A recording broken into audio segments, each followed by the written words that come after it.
هتقولي هو ليه بيحتفظ بيا في حياته رغم انه مش مطور علاقته معايا؟ عايزة اقولك انك يا حبيب قلبي محتار، وممكن تكون بتفكر تعمل للشخص ده بلوك من قلبك، او انت خلاص احترت فيه. تفضل تعيش على ذكرياتك مع هذا الشخص ولا تمشي في طريقك؟ انت الشخص ده حيرك كتير. ليه؟ لانك انت في وقت من الاوقات كنت بتتمناه. طب ايه اللي بيخليه يحتفظ بيك في حياته بالرغم من انه مش عاوز يطور علاقته معاك؟ عايزه اقول لك وما تزعلش انك انت حد مستقل جدا وهو بيخاف من استقلاليتك الزياده.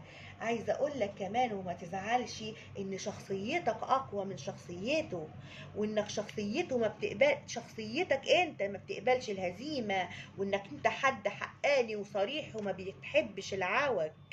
انت ما بتحبش حد يقعد يلف ويدور ويتعوج عليك. لا، اللي مستغنى نحن عنه اغنى. طيب هو ليه مش بيطور مشاعره معاك؟ بصراحة انه بيحس ان انت اعلى منه بكتير. ممكن تكون اولد سول او روح شفائية، ممكن تكون حد كمان مشهور في مجالك او عندك صيت، او انت حد حتى لو انت مش مشهور، انت مثلا ست جميلة جدا فبيخاف من جمالك. بتخاف ان انت تتبغددي عليه وان انت تبقي قوية عليه. الشخص ده مش خايف يتطور مشاعره معاك لانه خايف منك جدا وبيخاف من شخصيتك.